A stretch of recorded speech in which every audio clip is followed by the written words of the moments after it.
તો આ જીવનમાં કયા પ્રકારથી અજ્ઞાનને દૂર કરી અને સ્વસ્વરૂપ અને ભગવત સ્વરૂપ જ્ઞાન જીવને પ્રાપ્ત થાય અને ત્યારબાદ ભક્તિમાં વેગ મળે એવી ભાવના આ દીપોત્સવ આપણને સૌને આપે છે. તો ચાલો આ દિવાળીમાં કેવલ ક્રિયાત્મક રૂપે નહીં પણ ભાવાત્મક રૂપે વિશ્વાસ સાથે, શ્રદ્ધા સાથે, જ્ઞાન સાથે અને ઇતિહાસ અને પરંપરાઓના સુંદર પ્રકારને નિભાવીને આપણે સૌ દીપોત્સવ ઉજવીએ. આ કોઈ પાર્ટી નથી, આ તો આપણો ત્યોહાર છે.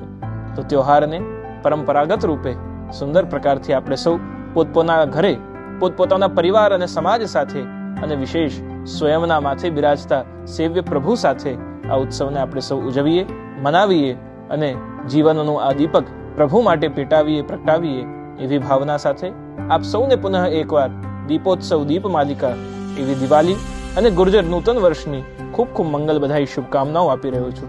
આપ સૌનું પરિવાર સદા સર્વદા ભક્તિમય રહે, સદા સર્વદા અજ્ઞાનથી દૂર રહી અને ભગવદ જ્ઞાન પ્રાપ્ત કરી શકે એવી ભાવના વ્યક્ત કરી હું મારા શબ્દોને વિરામ આપું છું.